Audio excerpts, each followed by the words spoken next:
여러분 안녕하세요.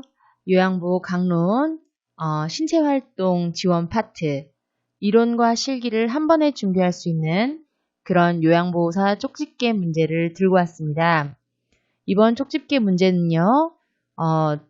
제가 생각했을 때 한 두세 차례로 나누어서 문제를 제시할 것으로 지금 예상이 되고 있습니다. 1차로 오늘 수업을 한번 하고요. 2차, 3차로 해서 제가 문제를 조금 더 준비해 와 볼게요. 사실상 굉장히 중요한 파트이다 보니까 그리고 문제도 가장 많이 출제되는 파트이다 보니까 한 번에 문제를 준비해서는 도저히 안 되겠더라고요. 그래서 내용을 좀 나눠봤습니다. 자, 직접적으로 문제를 풀러 들어가기 전에 여러분의 구독과 좋아요는 제가 강의 자료를 만들고 편집하고 녹음하는데 큰 힘이 되거든요. 먼저 구독과 좋아요 부탁드립니다. 자, 그러면은 강론 강의 1, 2, 3, 4 이론 보고 오셨죠? 네, 그걸 바탕으로 해서 어떠한 문제가 나오는지 한번 살펴볼게요. 첫 번째 문제입니다. 대상자가 구강으로 음식을 섭취할 때 주의해서 살펴보아야 할 증상으로 옳은 것은 1. 탈수 2. 배뇨곤란 3. 피부 발진 4. 청색증 5. 부종 정답은요? 네, 구강으로 음식을 섭취할 때 옳은 것입니다. 제가 이 문제풀이를 할 때요. 옳은 것에는 이렇게 빨간색, 틀린 것에는 또 빨간색 이런 식으로 표시를 해드릴 거예요. 여러분들은 시험을 들어가셔서요. 시험지에 이렇게 동그라미를 치는 연습을 좀 하셔요. 그래야 문제를 푸시면서 순간적으로 헷갈리지 않으실 거고요. 가장 중요하게 묻는 부분이 무엇인가를 보시고요. 줄을 치세요. 이해되시죠? 이런 식으로 정답을 찾아가는 겁니다.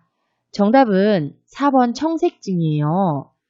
식사를 하실 때, 음식을 섭취할 때 우리가 주의해서 봐야 될 증상 3가지가 있는데, 하나는 사례, 그 다음 구토, 나머지 하나가 청색증입니다. 이게 청색증이 아니고 사례일 수도 있고요. 이게 청색증이 아니고 구토일 수도 있다는 거, 같은 문제가 벌써 다른 문제로 3가지가 출제될 수 있다는 거죠.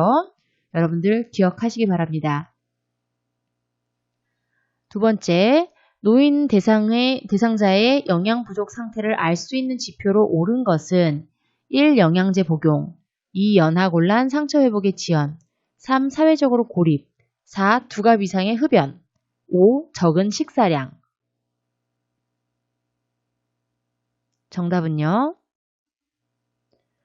영양 부족 상태를 알 수 있는 지표로 옳은 것, 맞는 걸 찾으라는 거예요. 자, 보세요. 정답은 2번이에요. 연하곤란, 상처회복 지연. 영양 부족 지표는 제가 이렇게 같이 한번 만들어 놔봤어요.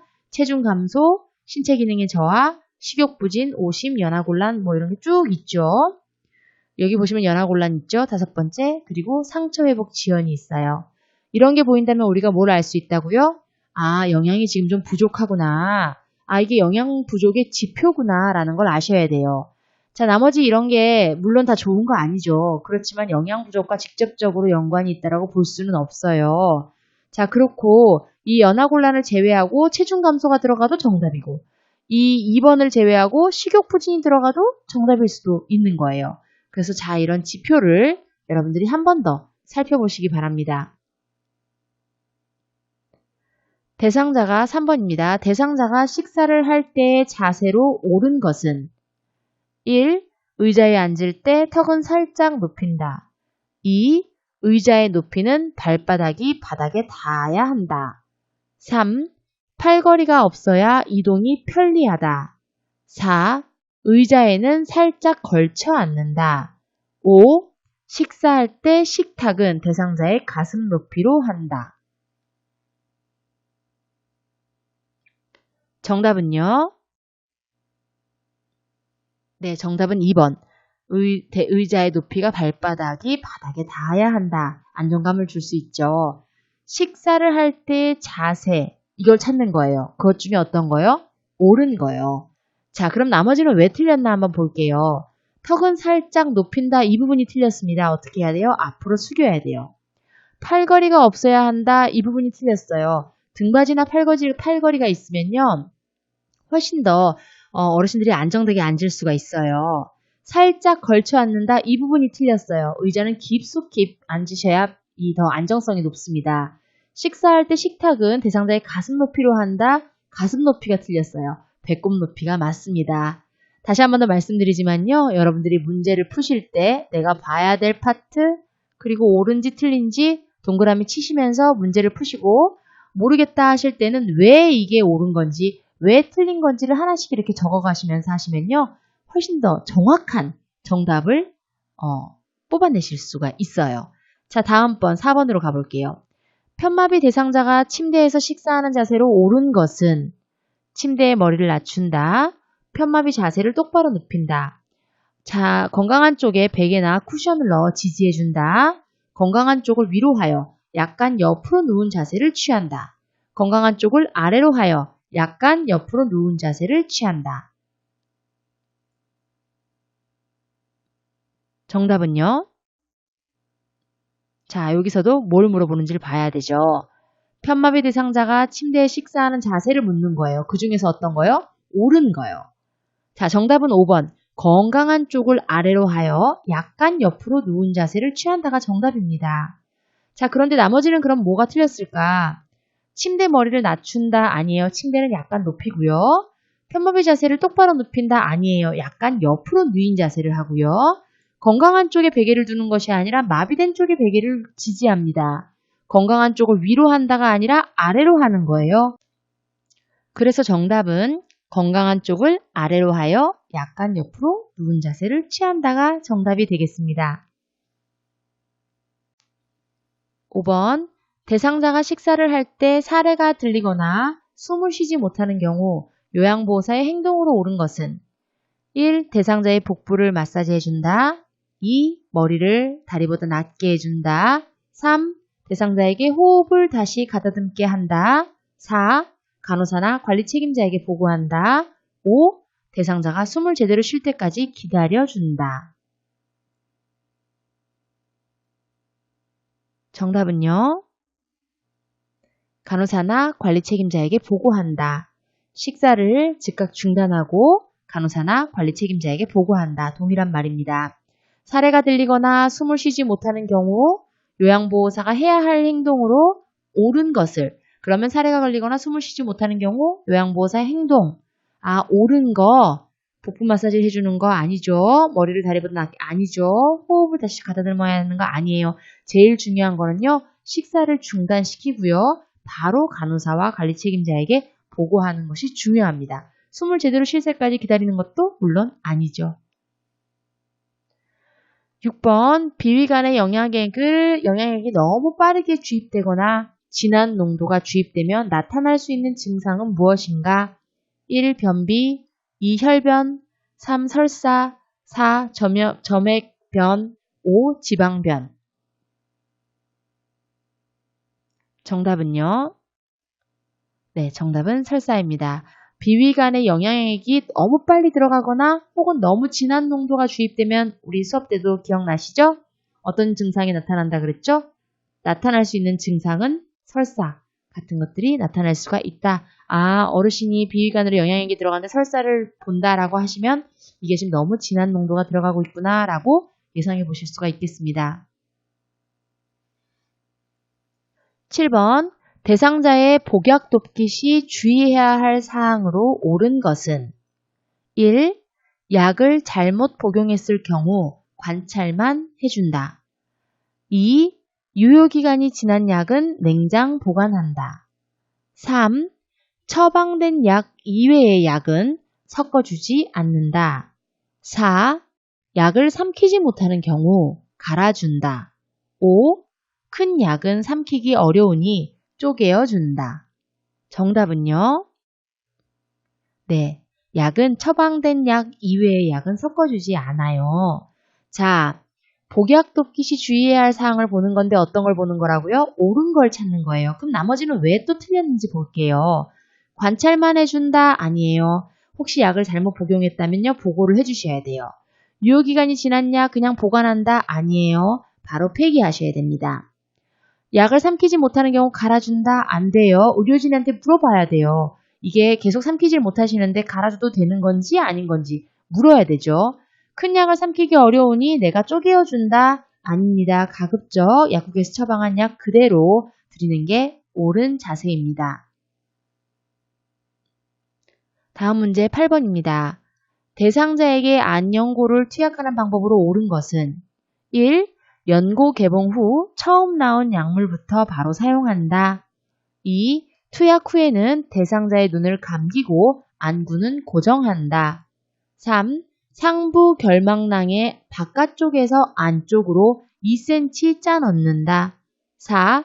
튜브를 깨끗한 종이수건으로 닦고 뚜껑을 닫는다. 5. 눈꺼풀 밖으로 나온 연고는 생리식염수를 적신 멸균솜으로 닦아낸다. 정답은요? 안연교를 투약하는 방법을 물었어요. 그 중에서도 어떤 거요? 옳은 거요. 정답은 눈꺼풀 밖으로 나온 연고는 생리식염수를 적신 멸균솜으로 닦아낸대요. 그럼 나머지는 또 왜 틀렸을까? 개봉 후 처음 나온 약물부터 바로 넣는 게 아니죠. 바로 사용하는 게 아니에요. 처음 나온 것은요, 깨끗한 거즈로 닦아냅니다.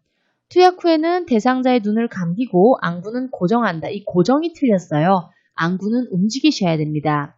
상부 결막난 바깥쪽에서 안쪽이 아니죠. 안쪽에서 바깥쪽으로 짜 넣는 거예요. 튜브를 깨끗한 종이수건이 아닙니다. 튜브는 생리식염수에 적신 멸균솜으로 한번 닦아내고 뚜껑을 닫는 것이 정답입니다. 그렇기 때문에 정답은 5번 눈꺼풀 밖으로 나온 연고는 멸균솜으로 닦아낸다가 정답이 되겠죠. 이제 어떻게 문제 푸는지 조금 감이 잡히시나요? 바로 9번으로 또 넘어가 볼게요. 9번 성인 대상자에게 귀에 약물을 투여할 때 귓바퀴를 잡아당기는 방향으로 옳은 것은 1. 수평 2. 전상방 3. 전하방 4. 후상방 5. 후하방 정답은요? 여러분 이거 기억나시겠어요? 수업 시간에 제시해드렸던 그림이에요. 귀에 약물을 투여할 때 귓바퀴를 잡아당기는 방향을 물어보는 거예요. 그 중에서도 뭐요? 옳은 것을요. 자, 정답은 후상방입니다. 자, 보세요. 뒤쪽, 약간 위쪽. 후상방이 여기를 얘기하는 거예요. 뒤쪽에서 약간 위쪽. 귀의 윗부분을 잡고 뒤쪽으로 잡아당겨야 된다. 뒤쪽에서도 후하방이 아니라 후상방으로 잡아당겨서 귀 안쪽에 약물이 잘 들어가게 한다라는 거. 이 그림이 나올 수도 있고 이 말이 나올 수도 있고 여러분들 기억하시기 바랍니다. 10번으로 넘어갈게요. 팔에 정맥주사를 맞고 있는 대상자가 통증을 호소한다면 요양보호사가 가장 먼저 해야 할 일이 뭘까? 1. 주사 조절기를 잠그도록 한다. 2. 주사 부위가 부었다면 주사를 더 주입해준다. 3. 주사 바늘을 제거한 후 부드럽게 손으로 비벼준다. 4. 바로 주사 바늘을 빼둔다. 5. 주사 부위에 이상이 있더라도 그대로 더 관찰한다. 정답은요? 네, 정답은 1번. 주사 조절기를 바로 잠그도록 한다. 즉시 간호사에게 보고한다. 이런 내용이 되겠죠. 팔에 정맥주사를 맞고 있는 대상자가 통증을 호소하는 것, 이게 지금 물어본다면요. 이게 지금 질문이라면 이 중에서 우리가 제일 먼저 해야 될 일을 찾아내는 거예요. 제일 먼저 해야 될 일은 주사 조절기를 잠그는 거예요. 잠그고 나서 그 다음에 바로 즉시 간호사 혹은 센터장에게 보고를 하셔야겠죠. 자, 그리고 나머지는 왜 틀렸을까요? 주사 부위가 부었다면 주사를 더 주입한다? 우리가 하는 거 아니죠, 그쵸? 주사 바늘을 제거한다? 당연히 우리가 하는 거 아니지만 손으로 비벼준다는 더 아닙니다. 그쵸? 어르신들에게 멍이 생기게 할 수 있다는 거죠. 예전에 기억나시죠? 바로 주사 바늘을 빼둔다? 이것도 우리가 결정할 일이 아니에요. 주사 부위에 이상이 있더라도 그대로 더 관찰한다? 아니죠. 즉시 바로 보고를 하셔야 됩니다. 11번. 대상자가 배설을 할 때 배설 중 관찰해야 할 사항이 아닌 것은 1. 통증 2. 불편함 3. 이전 배설과의 간격 4. 배변 장애 5. 불안 정도 정답은요? 이전 배설과의 간격을 보는 거예요. 여기서 물어보고자 하는 거는 배설 중에 우리가 봐야 될 것 중 아닌 것은. 그럼 나머지는 이라는 거죠. 배설 중에 관찰해야 될 거는 통증이나 불편함이나 배변 장애가 있는지 불안을 갖고 있는 게 있는지 이런 걸 보는 거거든요. 그러면은 얘는 뭘까? 이전 배설과의 간격은. 얘는 배설 전에 관찰할 일이에요. 배설 전에는 과연 요의와 변이가 있었나? 하복부에 팽만감이 있나? 배설 억제는 없었나? 혹은 이전 배설과의 간격은 어땠나? 이런 거를 배설 전에 보는 거고요. 배설 중에도 있고 배설 전도 있는데 그럼 배설 후도 관찰할 것이 있나? 네, 있습니다. 배설 후에는 어떤 걸 보냐면요. 색깔이나 혼탁의 유무나 배설 시간이나 얼마나 오랫동안 변기에 앉아 계시나죠? 잔뇨감이나 잔변감이나 배설량이나 이런 것들을 살펴보는 거예요. 이제 정확하게 한 번 더 살펴보실 수 있으시겠죠? 배설 중에는 여기 까만 색깔, 그리고 배설 전에는 여기 노란 색깔, 그리고 배설 후는 여기 빨간 색깔, 그리고 배설 후는 여기 노란 색깔. 이렇게 살펴보시기 바랍니다. 12번 이동변기를 사용하는 대상자를 돕는 방법으로 옳은 것은 배설 후 뒤처리를 전적으로 돕는다. 이동변기 높이는 침대보다 높게 둔다. 변기를 차가운 물수건으로 닦은 후 이동변기를 대준다. 프라이버시를 보호하기 위해 불필요한 노출은 삼가한다. 변기 안에 있는 배설물은 1일 1회 처리하도록 한다. 정답은요? 네. 이동변기를 사용하는 대상자를 돕는 방법으로 어떤 걸 찾는 거예요? 옳은 것을 찾는 거예요. 프라이버시를 보호하기 위해 불필요한 노출은 삼가해 주는 거죠. 자, 그러면은 여기서 나오는 그건 나머지는 왜 틀렸나? 뒤처리를 전적으로 돕는 거 아니에요. 스스로 할 수 없는 부분만 부분적으로 도와주시고요. 이동변기의 높이는 침대보다 높게 둔다가 틀렸습니다. 같게 두는 거고요. 차가운 물수건 아니겠죠? 변기는 가급적 따뜻하게 데워주시는 게 좋아요. 변기 안에 있는 배설물은 1일 1회 아닙니다. 매번 깨끗이 씻어서 청결하게 유지를 시켜주는 게 정답입니다. 그러니까 정답은 4번. 프라이버시를 보호하기 위해 불필요한 노출을 삼가하는 거겠죠. 자, 마지막 문제로 넘어가 보겠습니다. 13번. 대상자가 몇 번 실금을 했다고 바로 기저귀를 사용해서는 안 되는 이유로 옳은 것은 1. 대상자가 게을러져서 2. 기저귀에 의존성이 생기기 때문에 3. 배설 욕구를 못 느끼게 되기 때문에 4. 대상자가 크게 수치심을 느끼기 때문에 5. 기저귀 값이 많이 들어가기 때문에 정답은요? 네. 기저귀에 의존성이 생기기 때문에예요.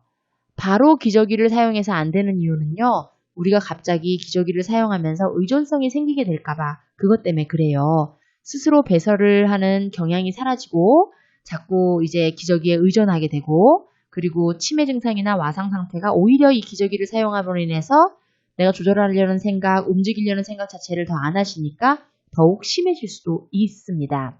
그래서 정답은 2번 기저귀에 의존성이 생기기 때문입니다.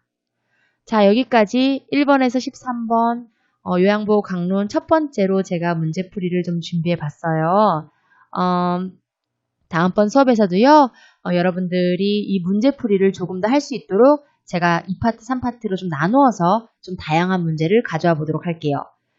신체활동 파트는 매우 중요하고 많은 부분의 문제를 2파트에서 내고 있습니다. 그렇기 때문에 조금 더 시간을 가지고 문제풀이를 해보도록 하겠습니다. 제 수업 들어주셔서 너무너무 감사드리고요. 지금까지 합천에서 모모동 심원장입니다.